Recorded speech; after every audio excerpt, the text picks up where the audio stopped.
welcome to my channel. If you're new, I'm Caitlin, and today I'm going to be doing a Q&A. You guys have been asking, so I finally got a lot of questions together and I'm going to answer them for you today. Okay, first question, what products do you use for your hair? What's your hair routine? It always looks amazing. First of all, you're so sweet, thank you. You guys see me on my good hair days. I just want to say that I have very thick, coarse, dry hair, so I really appreciate you guys always telling me how good it looks, but it definitely does have its bad days. I use a specific brand, and that's Joico. Their hydrating shampoo and conditioner. It's the blue bottle. It's amazing. Like I said, I have extremely dry hair. I only wash my hair with shampoo every 3 days, so that's another thing that I do. You guys asked me, I have another question on here after that about the volume of my hair. You guys, I just have a lot of hair. Like it goes on and on and on and on and on. So I don't have a lot of tips for volume just because my hair is volumized on its own. However, I do tease it at the top with a comb. So if you have never teased your hair, I definitely recommend trying it. I used a YouTube video to show me how to do it. I start from the hair underneath and kind of just work my way up and then put the hair on top over it and kind of comb it down. I have had a couple requests for a hair tutorial, so I am going to film one for you guys really soon. How do you stay so positive and motivated even when negative comments come in? So the answer to that question is I don't always stay positive even when negative comments come in. I think it's really important to feel your feels. I do have a rule though, please get 5 minutes of my time. They don't deserve any more. So if someone wants to say an ugly comment and it really does get to me, I give myself a 5 minutes to be like, wow, that really sucked and that hurt my feelings. And then it's done and we close the door on it. And then I kind of remind myself, and this is something that I've kind of lived my life by, you are not for everyone. I am not for everybody. You will never be for everybody. There are going to be people on this earth that are just not a fan, and that's totally okay. Where do you usually get your clothes? I love your style. Thank you so much. I got 2 questions like this. So I have 3 main places where I usually get most of my clothing. This is actually from Plato's Closet. It's a resale store, but I get most of my clothing from Old Navy. I love their basics, and then I shop at Forever 21, H&M. I love all of those places just because I really like basic clothing. I like things that are really comfortable and functional. I want to look cute, but I still want to be able to run around and chase after my kiddo. Okay, what shampoo and conditioner do I use for the girls? So we use the, what brand is this? OGX, Organics. We use the Organics Hydrating Tea Tree Oil Shampoo and Conditioner. The reason we use this is because once upon a time, the girls got lice, and it was crazy, and I hated it. As I said before, I have a ton of hair. My daughter has a ton of hair. It was a nightmare.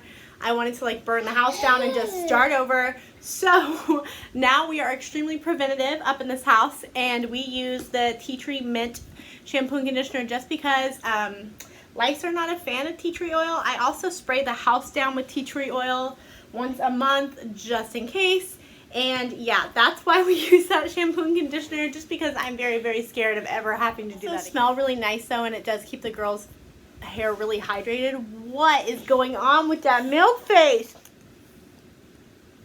Really? Would you do hair extensions again? No. No, I would not, and let me tell you why. I used to have hair extensions a while ago, and for one, it actually ripped out some of my hair. Like, it made the hair at the top weak, so it started falling out. 2, again, my hair is super thick up here, so when I have extensions, it actually looks silly because they thin out. I will never have extensions again. It was a lot of work. It was a lot of work. Other than being a YouTube blogger and stay-at-home mom, what would your dream career be? I really do love being a YouTube blogger, and it's not something I knew I was going to love until I started doing it. I do love interior design, so I would love to design spaces, especially children's rooms. I love doing kids' bedrooms. I just love all the fun colors, and I loved doing the playroom, so I think interior design would definitely be up there. Do you have a daily schedule for you and the girls so you can be the most productive? On some days we do. Here's the thing about our schedule is it depends entirely on Brinley, and here's why. My child will not nap anywhere but her bed. Like, she's in love with her bed, which is great because she sleeps really well in her bed, but she will not nap in the car. She's not trying to nap anywhere but her bed. So as long as her nap schedule is the same, we really do follow a routine more out of necessity than anything. So we definitely do have a routine. The things that I am incredibly strict about, and really mostly for my husband and I's sake, is bedtime. Our bedtime routine is always the same, and we put our girls to bed pretty early by some people's standards. The girls go to bed at 7:30 is when we start putting them to bed. Brinley is asleep usually by 7:30. Aubrey's like either getting read to or falling asleep at 7:30. So that is something I'm really structured about. One thing that I do tend to follow pretty well too is that Aubrey, when sister's awake, we all play together, and during Brinley's first nap, she takes 2, Aubrey either gets to be on her tablet or watch TV, and I take that time for myself. So that's usually about an hour and a half, and Aubrey, I give her a snack, she goes and she does her tablet and TV, Brinley takes a nap, and that is my time. So that's the time I use to be productive. I kind of think about in the morning what I want to do during that time period. I would really suggest it when you take the TV away from the kids all day and then they finally get to use it for about an hour, they actually will sit there and watch it, and it gives you some time, because I've always said, you know, happy mom, happy life. So if I'm really aggravated and I don't get time to myself, then nobody's having a good time. So that's something I'm really strict about. And then Brinley's second nap is definitely mommy and Aubrey time. So whether it's playing board games, her and I have been really into playing board games lately, although, I mean, she's like although she really doesn't like to lose the board games, but we either color, we do something together while Brinley's taking her second nap. So that's kind of the structure of our days. Everything else is kind of just fluid. I just take it by ear. But yeah, we are real strict about bedtime, and then I'm real specific about the 2 nap times and what I use that time for. And I make sure to carve out time for myself, because if not, I'm super grumpy. What inspired or motivated me to start blogging?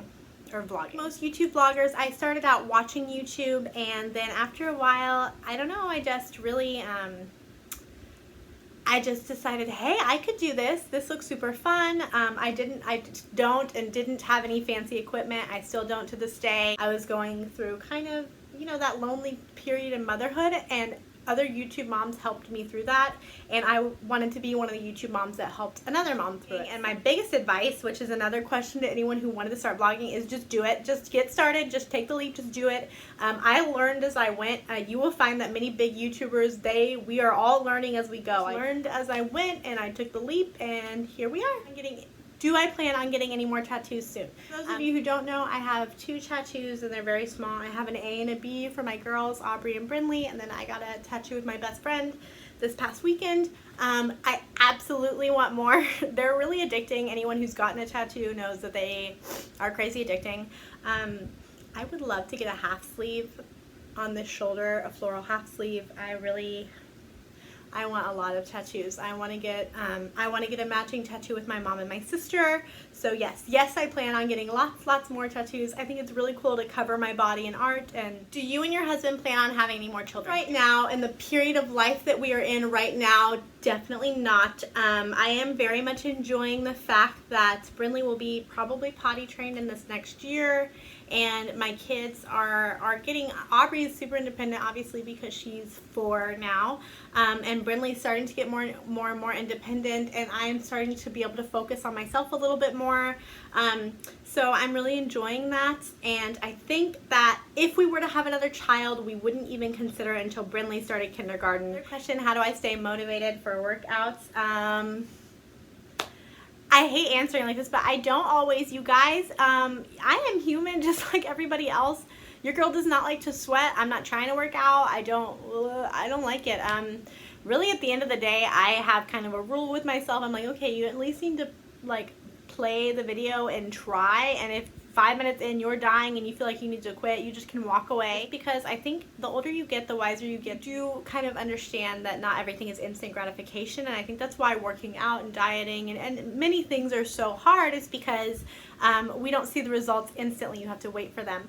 But the older you get, the more I'm like, okay, I may not see the results of this workout tomorrow or the next day, but in 6 months I will look back and thank myself for doing this 30 minutes right here, and it will have been worth it. So that is how I keep myself motivated for workouts. But again, there are some days, you guys, where I'm not feeling it, and I don't. How did I begin minimalism? So I have mentioned how did I begin minimalism? I've mentioned Ali Casaza a lot, and I'm going to mention her one more time because she's wonderful. Allie Casaza is a mom of, I think, 4 children, and her and her husband lived with their kids in a camper for a little bit, but she's what got me started on minimalism. I'm going to link her podcast, which is amazing, down below. I'm going to link her website down below because she's just great, and that's what got me started. So she has this challenge called Declutter Like a Mother. I think I happened upon her through Instagram, and I just was reading her posts, and she just spoke to me. So it is a free challenge, and basically you start room by room by room. I was really fed up. I think the room that did it for me, the area of my house that did it for me, was the toys. It was getting to the point where I spent like half my life cleaning up toys. My kids were always crying about cleaning up. I was miserable, they were miserable, and I was like, there's got to be a better way. So if you are interested in that, I highly recommend that you go check Allie out. She has like a whole system of where to start, and it has been really helpful for me. One last question. If I didn't get to your question, I'm so sorry. I'm about to head out and go see my mom and my sister and my grandparents. But real quick, what are your 3 favorite things about your home and the one thing you want to change? So I love that question. Thank you so much for asking that. That's a really cool question. The 3 things I love about my home. So I really love my fireplace just because we did not have one at the old house, and I've always had a fireplace growing up, and it's something that I love. There's nothing I love more than a cozy fire in the fireplace. So that is one area of my home that I really love.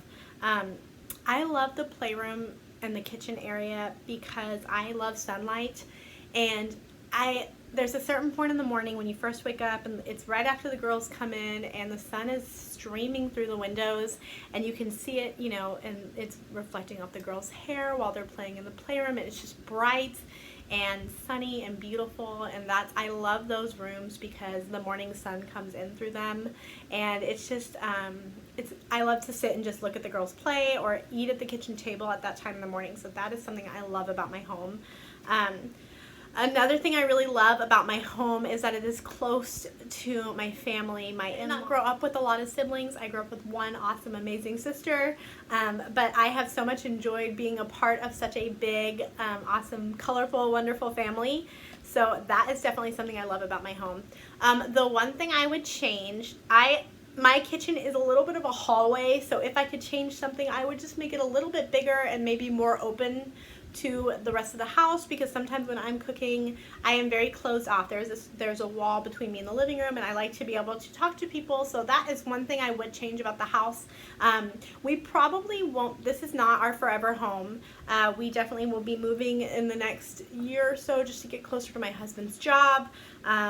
And I miss my best friend and my family terribly. So this is not our forever home, but it has been an amazing home, a wonderful home, and I'm very proud of it, and I love this. I love this home very much. That was Q&A part 1. I do have some questions left over. I will be doing a part 2. So if you have any questions, you guys, find me on Instagram. Even if you don't have questions, find me on Instagram so we can be friends and say hello. I'm gonna go dress my Nikki child, and I will see you guys later. Thank you so much for watching.